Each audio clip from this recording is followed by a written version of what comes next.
अस्सलाम वालेकुम, कैसे हैं आप सब। उम्मीद करती हूँ कि अल्लाह के फजल करम से आप लोग खैर खैरियत के साथ होंगे। जहाँ रहे खुशबाद रहे, हंसते मुस्कुराते रहे। अल्लाह पाक आपको हर किसी दुख मुसीबत परेशानी से महफूज रखे। ये जो रिकॉर्डिंग आप लोगों के सामने चल रही है, ये रिकॉर्डिंग आज फजर की नमाज के बाद की है, क्योंकि अब जो फातिमा लाइव आती है वो सुबह फजर के टाइम आती है। देखें, इस टाइम बच्चे जो है ना नमाज के लिए माँ बाप कहते हैं, बच्चे नमाज पढ़ के सोए होते हैं, लेकिन ये माँ बाप ऐसे हैं कि सुबह सुबह उठ के अपना कारोबार करने के लिए अपनी बेटी को इस चकले में बिठा देते हैं। अल्फाज तो अच्छा नहीं है, लेकिन कहना पड़ता है। कुछ ऐसी बातें भी हैं जो मैं आप लोगों के साथ शेयर करूंगी। आप लोग उनकी पुरानी वीडियो देखें, मेरी ये बातें सुनिए और उनकी जाके सारी वीडियोस आप देखें। जब वो ओल्ड हाउस में थे, जब वो विलेज में थे, उनके पास कच्चा घर था।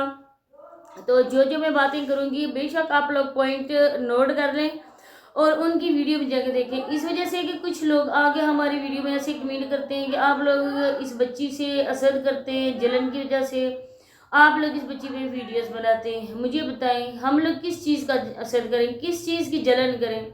तादाद के हिसाब से इस बच्ची को यहाँ पे गालियाँ दी जाती हैं, वो अल्फाज बोले जाते हैं जो आजकल की शायद बच्चियों को जो सोशल मीडिया से दूर है उनको इसका पता भी नहीं है। ये लड़की पढ़ती है, सारे कमेंट्स पढ़ती है और वहीं पे उनको हाइड कर देती है, लेकिन पढ़ती है। इसको पता होता है कि ये अल्फाज अच्छे नहीं हैं, ये मेरे लिए बुरे हैं। इसकी माँ को कहा जाता है, इसको कहा जाता है। सबसे जो बंदा है ना, मैं कहती हूँ कि गैरत नाम की उसमें चीज़ नहीं है, वो फातिमा का बाप है। अगर वो इंसान कोई जॉब भी करता है तब वो हक हलाल पे अगर वो डिपेंड करे तो हक हलाल में बरकत होती है। लेकिन वो अपनी औरतों को दिखाकर वीडियो बना रहा होता है, कैमरा हाथ में लेकर, कभी अपनी बीवी की वीडियो बनाता है, कभी अपनी बेटी की वीडियो बना के वो लोगों के आगे सेल करता है। सेल करके एक किस्म से अपनी बीवी और बेटी सेल करके जो पैसे कमाता है, क्या वो पैसे हक हलाल के हैं? क्या उन पैसों में बरकत है? हम लोग कह सकते हैं कि ये हक हलाल की रोजी रोटी करें। आजकल आप लोगों को पता है कि लोग कहते हैं कि यूट्यूब की अर्निंग जो है वो हलाल नहीं है। ये उनके लिए कहा जाता है जो फैमिली व्लॉगर हैं, जो अपनी फैमिली को शो करते हैं। जिस तरह अफान कैसर भाई ने कहा था कि अपने बेडरूम को भी वो लोग शेयर करते हैं, ये है फैमिली व्लॉगर। और इनकी हलाल और हराम कमाई आप लोग खुद तजिया करें कि हलाल है या हराम है। तो आगे बढ़ने से पहले छोटी सी रिक्वेस्ट होती है कि अगर आप लोग चैनल पे फर्स्ट टाइम आए, चैनल को सब्सक्राइब नहीं किया तो प्लीज़ चैनल को भी जाते जाते सब्सक्राइब कर दें। वीडियो को लाइक करें, शेयर करें, बेल आइकन को ऑल पे प्रेस करें ताकि नेक्स्ट वीडियो का नोटिफिकेशन आपको उसी टाइम मिल सके। तो आप लोग देखें कि जब फातिमा और उसकी माँ विलेज वाले घर में रहती थी और इनके विलेज में कितने वहाँ पे उस घर में इनके बर्तन थे, इनके रहन सहन की काफ़ी ज़्यादा चीज़ें होती हैं। इनके पास क्या कुछ था आप लोग देखें जाके। अब इन्होंने वॉशिंग मशीन भी ले ली, अब इनके बच्चों के खिलौने भी पड़े होते हैं, अब यहाँ पे इनकी कुछ बुक्स भी हैं, यहाँ पे इनके कपड़े भी हैं और खाने पीने का सामान भी है। किचन आप लोगों ने इसका देखा होगा, वहाँ पे देख के ना किचन को लोगों ने कहा कि इतनी एक्सपेंसिव यहाँ पे इसने चीज़ें रखी हुई हैं, इतनी महंगी महंगी जो है ना वो प्रोडक्ट्स यहाँ पे आए हुए हैं जो आप लोग भी मुश्किल से लेते हैं। तो एकदम से ये औरत ज़मीन से उठकर आसमान की बुलंदियों तक पहुँच गई। तो इसके पीछे तो कोई राज है। जी बिल्कुल, जिस विलेज में ये रहती थी, आटा जब ये गूंथती थी तो वो शॉपर में पड़ा होता था और जो भी चीज़ बना रही होती थी, चाहे वो घी का पॉकेट ही क्यों ना हो, उसी टाइम ये दांतों से उसको करके फाड़ के ना तो वो घी इस्तेमाल करती थी। आटा शॉपर में होता था जहाँ पे ये बना के पेड़े वहाँ पे रखती थी। मैंने एक एक उसकी बात नोट की है, फिर मैं ये वीडियो बना रही हूँ। तो अब जब ये शहर में आई है, अब इसके पास बर्तन भी हो गए, रहन सहन का 100 ज़रूरतें इंसान को होती हैं वो सारा सामान आ गया, फ्रिज भी आ गया, सारा कुछ आ गया। जब इन नौटंगी माँ बेटी ने, इसका बेटा इसमें शामिल नहीं इतना हुआ था, इसका शोहर भी इसमें शामिल नहीं था, इसकी माँ भी उस वीडियो में शामिल नहीं थी जिस वीडियो में इन्होंने इतना ज़्यादा झूठ बोला था कि हमारा सोलर प्लेट जो है वो भी चोर ले गए, हमारी बैटरी भी ले गए, हमारा पंखा भी उतार के।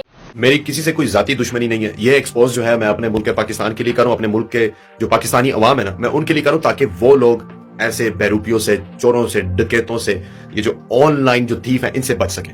तो ये कहानी बेसिकली जो इस फैमिली का जो सरबराह है ना, ये जो हसन रजा खान जो है, यहां से स्टार्ट करते हैं। मैं आपको बता देता हूं, वीडियो को आखिर तक देखिएगा, फॉर यू पे चलाना आपका काम है। ये कहानी जो है ये स्टार्ट होती है जुम्मा खान से, जो कि इस हसन रजा खान का दादा है, परदादा है, सॉरी। जुम्मा खान से स्टार्ट होती है। फिर उसके बाद जनाब उनका एक और बेटा होता है, ठीक है। फिर उसके बाद ये जनाब और दुनिया में तशरीफ लाते हैं, ठीक है। तो रशीद अहमद खान जतोई इस इंसान के बाप का नाम है, बड़ा नाम है रिमियार खान में उस इंसान का। अब वो इस दुनिया में नहीं, अल्लाह ताला उनको जन्नत नसीब करे। वहां से जनाब ये कहानी शुरू होती है। रशीद अहमद खान जतोई जो इसके वालिद साहब हैं, इस शख्स के, हसन के, वो तकरीबन 12 मुरब्बे या पता नहीं 15 मुरब्बे, कुछ ऐसे मुरब्बा जमीन की जो है ना वो मालिक होते हैं, 15 मुरब्बे आते हैं। और उन्होंने 2 शादियां की होती हैं, एक इसकी वालिदा से और एक उनकी दूसरी बीवी होती है। दूसरी बीवी से भी बच्चे हैं और इसके भी 2 भाइयां और 2 और भाई हैं। वो क्या कहते हैं, आप जो जमीन होती है ना वो बेसिकली इसकी वालिदा के नाम कर देते हैं अपनी वफात से पहले। फिर उनकी डेथ हो जाती है रशीद अहमद खान जतोई की, इसके वालिद साहब की। फिर ऑब्वियसली वो जो जमीन होती है वो दूसरे जो सौतेले बहन भाई होते हैं उनके नाम पे नहीं जाती। ये लड़ाइयां झगड़े करके अपने 3 भाई जो हैं इसके बंटवारा कर लेते हैं। जमीन का सौदा होता है, जमीन बिक जाती है और इनको 12 करोड़ रुपया मिलता है, ठीक है। 12 करोड़ वो 3 भाइयों में तकसीम हो जाता है, यानी कि 4 करोड़ फी भाई ये उठाते हैं। सही है, एक तो ये चीज होगी।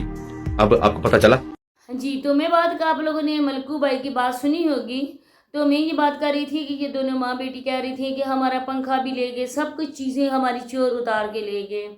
तो उस घर में, खाली घर में जब आप लोग शहर गई थी तो आप लोगों को पता था कि आगे पीछे आबादी नहीं है और हमारी चीज़ें तो चोरी होंगी। दर हकीकत वो सामान वगैरह इन्होंने शहर वाले हाउस में शिफ्ट किया था।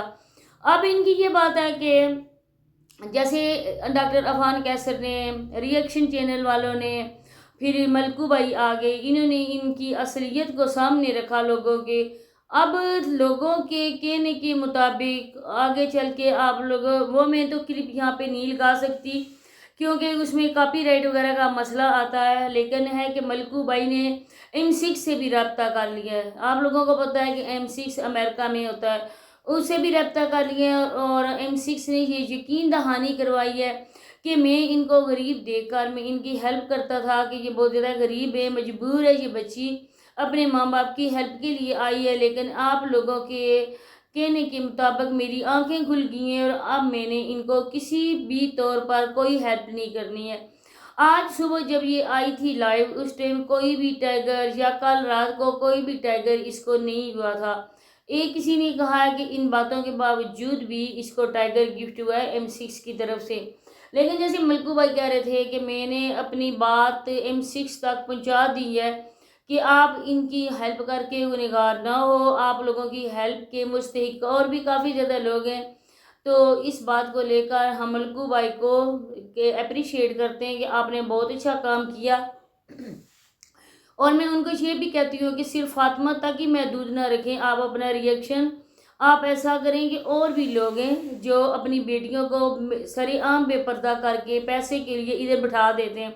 आप टिकटॉक की वीडियो देखें, लोगों की लाइव देखें, वहाँ पे जो भी कुछ हो रहा है आप उसके लिए भी वीडियो बनाएं, उसके लिए भी आप आवाज़ उठाएं। सिर्फ आप ये ना करें कि फातिमा ही है, फातिमा से भी ज़्यादा और भी बच्ची हैं जो डांस भी करती हैं, नाच गाना भी करती हैं, लोगों को सामने खुद को बेपर्दा भी करती हैं। तो ये बेहयाई, बेशर्मी ऐसे हरगिज़ ख़त्म नहीं होगी जब तक लोग हमारे साथ हम आवाज़ नहीं बनेंगे और पाकिस्तान से इस टिकटॉक को मुकम्मल तौर पर बैन नहीं करवाएंगे। अगर आज ये टिकटॉक इधर से बैन हो गया तो समझो कि सब के घर महफूज हैं। अगर नहीं हुआ तो आस्ता आस्ता ये आग हर किसी के घर की तरफ का रुख करेगी। तो अपनी बेटियों की इज्जत बचाने की खातिर सब लोग एक साथ हो जाएं, इकट्ठे हो जाएं। आप लोग एप्लीकेशन करो, आप लोग आवाज़ उठाओ, जितना भी आपसे हो सकता है आप लोग करो। लेकिन ये टिकटॉक जैसा नासूर जो एक कहते हो छूत की, जैसे छूत की बीमारी होती है ना, वैसे बन चुका है। तो इसको एक को देख कर दूसरे को वो लग जाता है। तो आप इसको ख़त्म करने में हम लोगों का साथ दें, ये ना करें कि जाके फातिमा को अप्रिशिएट करें। इसी के साथ इजाज़त चाहती हूँ, इंशाल्लाह मिलते हैं नेक्स्ट वीडियो में। अल्लाह हाफिज़। कुछ लोग हैं ना, आंखें होते हुए भी अंधे, अल्हम्दुलिल्लाह वो अंधे हैं, वो अंधे ही रहेंगे। अच्छा, आंखें होते हुए भी अंधे होते हैं? एक मिनट, ये जरा सामने देखिए। अभी हम यही तैयारी करी खड़े हैं कि यहाँ पर जो है हम क्यारी बनाए। ओए खटिया अंबिया, ओए ओए ओए ओए ओए ओए ओए ओए ओए ओए दलमा, ओ मार ओए खुले खुले खुले खुले नशपातियां, आए ओए आए ओए आए ओए। जी बिल्कुल जी, रेहाना बाजी आंखें भी हैं और अल्हम्दुलिल्लाह अंधा भी नहीं हो, बल्कि 4-4 आंखें चेक करो, मैंने 4-4 आंखें लगा के चेक किया है। मुझे तो भैंस की आंख ताजी ताजी ताजी तरो तर ताजियां नशपातियां नजर आई हैं। क्या आपको नजर आई हैं नशपातियां? हैं? आप दुपट्टे की बात करती हो कि उन्होंने सर पे दुपट्टा नहीं लेती है तो फलान नहीं टिमकान नहीं। तू अपनी बेटी को अंदर ब्रा नहीं पहनाती है तो बाकी क्या छोड़, बाकी दुपट्टे का तेरा क्या लेना देना भाई? है दुपट्टे से तो तेरी अपनी बच्ची जो तू ग्रो अप कर रही है, जिस तरह तूने कैमरों के सामने बिठा दी हुई है, जिस तरह से तू उसका माइंड ग्रो कर रही है, और यही बच्ची जो है वो आगे आइडल बन के ना बाकी बच्चियों की, बाकी लड़कियों की, बाकी हमारी बच्चियों की आइडल बन जाएगी, और फिर उसके बाद ये हिसाब किताब होगा। तू क्या सर के दुपट्टे की बात करती है? तूने तो अपनी बच्ची को बरा नहीं बनाया वक्त कंजरिए है क्या? तुझे बड़ा, तू तो बड़ी एक्सपीरियंस याफ्ता होगी ना, तूने तो बड़ी यूट्यूब के चैनल तेरे पहले भी डिलीट हुए हैं, तू तो वीडियोस बना के, तेरा कसम जो ये वीडियोस बना रहा होता है, तेरा भाई जो ये वीडियोस बना रहा होता है, ठीक है, तुम्हारे कैमरे पकड़ के, क्या तुम्हें नजर नहीं आ रहा होता कि आगे कैमरे में क्या शूट हो रहा है? ये पिपड़ियां पिपड़ियां तेरी दीदियां नजर आ रही है, तेनू नहीं तक रही है, तेनू नहीं दिखा? ये तेरे भाई को नहीं दिखा कि उसकी भांजी जो है उसके कच्ची अंबियां नजर आ रही है बाहर? है शर्म नहीं आती तुम लोगों को? हो कंजरो, आयो कंजरो। अब कहोगी देखो मर्द की नजर कितनी गंदी है, अभी तो बोल रही थी ये कि आंखें होते भी अंधे, मैंने साबित कर दिया कि मैं अंधा नहीं हूं, देख मेरे को कहां तक नजर आ रहा है।